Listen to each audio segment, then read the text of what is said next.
Hello, my name is Steve Platia. I'm the Director of Project Management at Select Engineering in Tulsa, Oklahoma. I'm pleased today to talk about Select Engineering's workflow and project management process. Today I'll be sharing an overview of the system that we've developed internally and is currently in use at Select Engineering. Just a little bit of information about myself. As I said previously, I am Director of Project Management at Select Engineering. And as you can see from the slide, I've been a PM for over 20 years in varying industries, including nuclear power, energy from waste, manufacturing, and now oil and gas. I have a PMP certification, and I actually led the team at Select in the development of the workflow system that I'm going to present to you today. Select Engineering was founded in 1999, and it started out as a drafting and small project firm, which has grown over the last 13 years to be what we would consider a mid-size engineering and design firm specializing in gas processing plants, liquid and gas pipeline design, and also, more recently, our foray into construction management services through partnerships with existing construction firms and general contractors.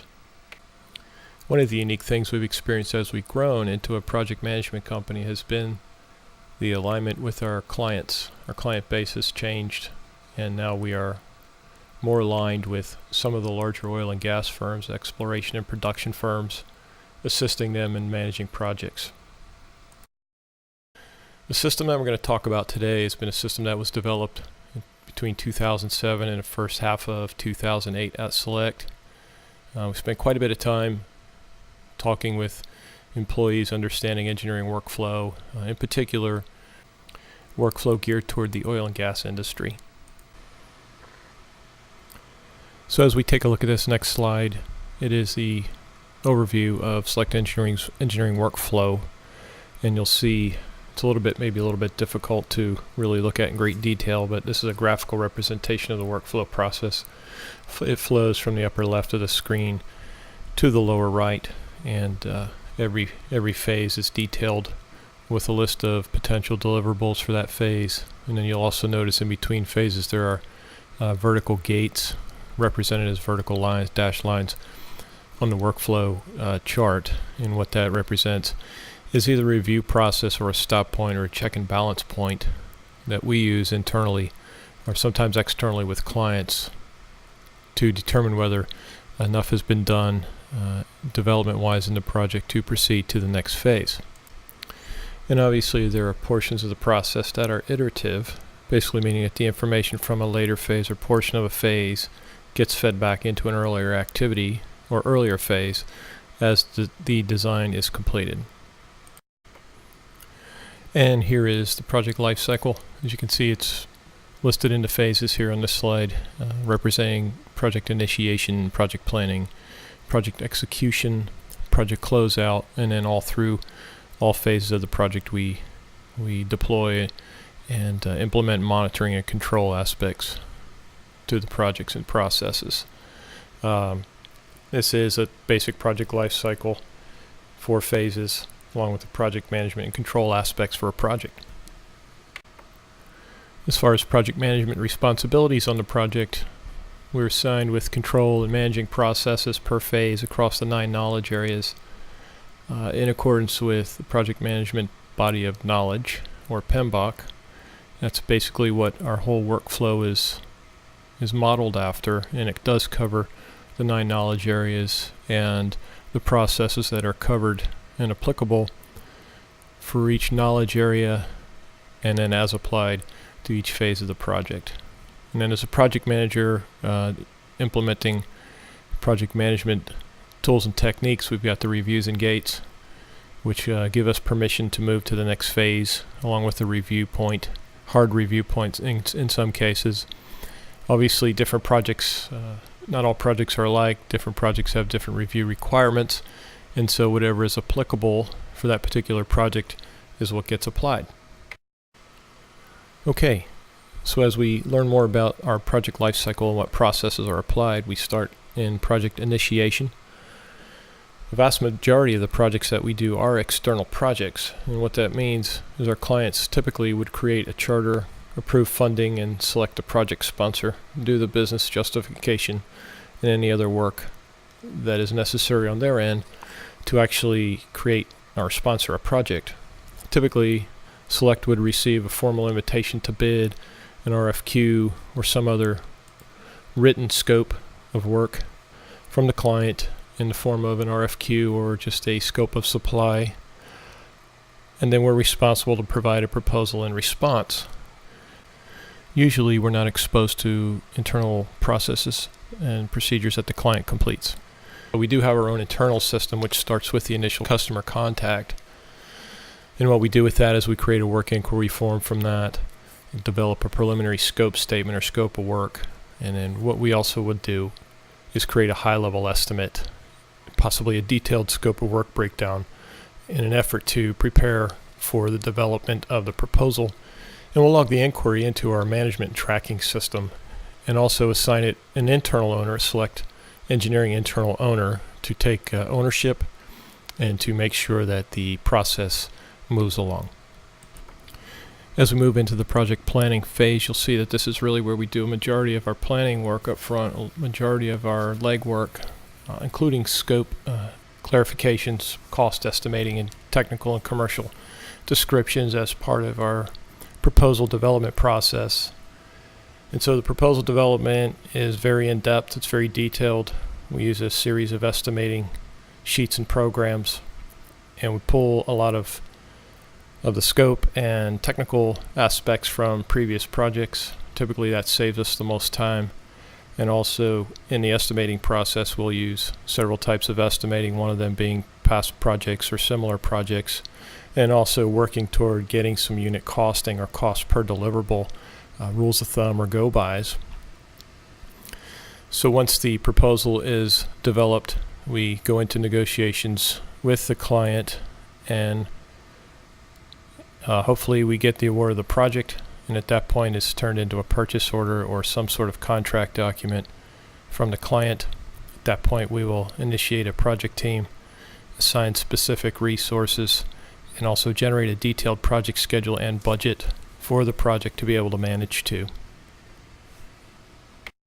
Once the project has been awarded and we've got a team in place, the project manager really takes control of the project at this point. We'll generate the detailed schedule along with our project controls people, incorporate a lot of the discipline leads and team leaders per discipline into planning discussions, detailed schedules, resource assignments, getting specific people in place at the right time to do the right tasks.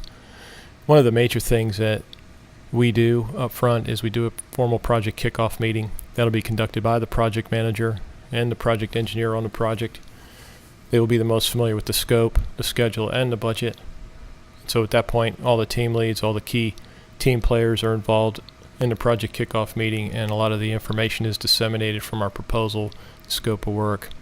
The detailed project schedule is talked about. So project execution for us really starts off in that vein. We want to make sure we get the best start as possible, as many people involved as possible to understand right up front what the expectations on the project are, particularly if it's a client that has detailed requirements or it's a high specification job. Very critical to communicate well up front, communicate well and communicate often. So after the kickoff, we go into preliminary engineering and design. We've got potential reviews, phase-gated approach there too, all through the design phases, design aspects of the project. We've got preliminary engineering and design, detailed design. We've got design reviews, and depending on the type of project, reviews can be subject to different projects, so different requirements for different projects. Typically it'll be at the end of a design phase or sometimes at a predetermined progress point like a 30, 60, or 90% review. Other aspects of the execution involve procurement and construction. And so if we have procurement responsibilities on the job that will be done during the execution, and that's typically bid packages, procurement packages, vendor management, bid tabulations, bid reviews and such, and then recommendations going forward to the client. Sometimes we'll purchase things in-house on our paper. Sometimes we will purchase things on behalf of a client, or do at least a lot of the procurement legwork for the client, and they'll do the actual purchase. And then potential for construction in all projects as well. Just another aspect of project execution. And so we've talked about project initiation, the planning and execution phases. And through those phases, we have to apply aspects of project management, monitoring, and control. When we manage a project or control a project, obviously there's an intense amount of communications that are involved. And so it's very important for a project manager and a project team to be able to manage communications well. We've also got scope management and scope changes, identification of changes early on, reflection of costs and schedule impacts to the client are key for us. Just improve communication all the way around, just enhances the overall performance. We've got schedule updates to do and weekly progress reporting and things like that. We've got issue resolution for things that come up and need to be resolved or escalated, and there needs to be an escalation plan in place for those as well. We've got ongoing cost tracking and cost reporting. Obviously, we've got resources to manage in and out of the project, and so that's key in identifying skill sets and matching those skill sets and capabilities against the tasks required on schedule and then on budget, of course. And then risk management. Risk is something that we looked at up front during the proposal process and even the planning process, and sometimes that risk is not valid for those segments, but we do go through a bit of a risk assessment, risk analysis, and obviously there's potential for risk at any point in the project. It's our responsibility to identify what the potential risks and quantify those risks, and then rank them, and also figure out when they're the most potential areas of the project that they'll affect and when they'll trigger. Okay, we want to talk a little bit now about purchasing and procurement, which is one of the execution functions for us on some projects. And as I previously stated, it really is dependent on the scope and what our scope of supply is and what the client expectations are with that. It can be varied. It could be very detailed or very minimal. Most times for us lately, it's getting to be more and more critical that we provide this support function on projects for our clients. And that's from equipment sizing, putting equipment data sheets together, putting bid packages together, going out for bid, managing bids, managing vendors, getting the bid packages back and doing a review and evaluation, also doing a bid tabulation, and forwarding material requisition for materials and equipment to the client based on a recommendation that we make. And so bid packages are fairly popular, fairly inclusive, and also procurement packages to follow those up. And we also have the responsibility to purchase, track, expedite, and receive material up on site when we're doing the construction management services, and typically definitely track and expedite as much as possible for our clients. And then we have cost reporting and cash flow schedule. Some of this is internal, some of this is external. Most times our client will know already when they get the procurement package from us what the payment schedules are, and that'll put that into their system and track payments. If it's a project where we're doing procurement on internally, say we have an equipment supply project, we will have the responsibility, obviously internally, of doing the cost reporting and creating a cash flow schedule for our accounting department to make sure our project accounting is proper and on budget. Another critical function in the execution of projects is document control, how we monitor and control documentation in and out of the project, internally, externally, amongst the project team members and shareholders. And so we have a document control system in place where we can do that. We maintain an issue documents folder that basically includes all of the project documentation that has been issued on the project, whether that be internally or to the client. Other ways and means of doing this are through FTP sites or file sharing sites like SharePoint, Microsoft Project Server, and there's numerous others. out there, that systems that people utilize to do this. Our clients typically will do just standard email, composing and compiling transmittals and documentation into a single file of sorts. And then and just through regular email, if the file size is too big, then we'll use an FTP site or some other sort of file sharing site that our client hosts or that we have the ability to host. And so, but document control is one of those key functions in project execution. It needs to be done well, and it needs to be very clear and concise. Okay, so after project execution is completed and we are beginning to finish up a project, we step into the project closeout phase, which involves the steps and processes necessary to properly complete and clean up a project and archive it. For us, on a project closeout, there's a few key steps that we need to work through. One of those being that all deliverables are issued and accepted by our client. Obviously, all the execution documents and promised deliverables have to be sent and completed in a high quality manner and sent to the client. And then we also assemble project data books to compile all that documentation that we've generated on the project. We want to ensure that all the invoicing has been completed and that we're paid. We've actually received payment on those invoices. We do a financial closeout and review. We look at how profitable the project was, if we brought the project in as profitable as we anticipated and as we expected. And then we do a post-project review meeting where we'll cover our performance, client satisfaction, any feedback from the client. We'll look at things like lessons learned, best practices that we've been able to generate through the project. We'll get the whole project team involved in these closeout meetings because their input is valuable.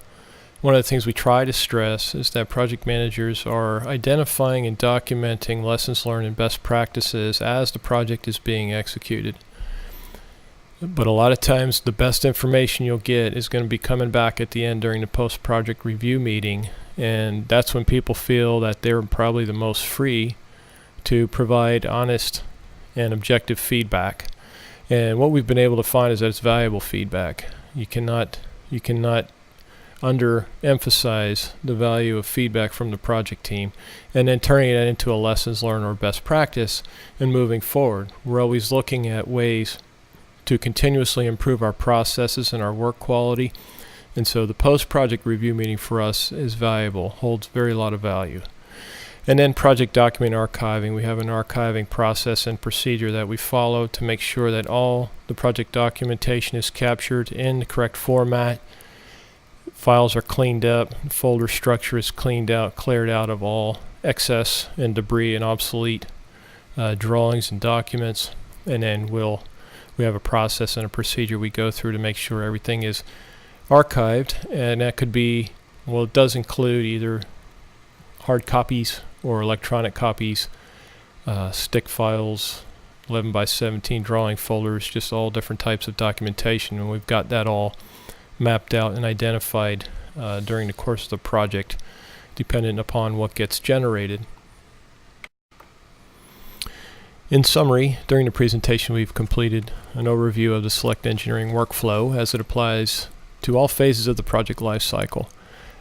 What we've done is we've looked at every phase of the project lifecycle and drilled down a little bit and sort of an overview of the processes that are applied during each phase of the project lifecycle. I hope that during the course of the presentation you found this valuable and applicable to your own education and situation. Thank you very much and have a wonderful day.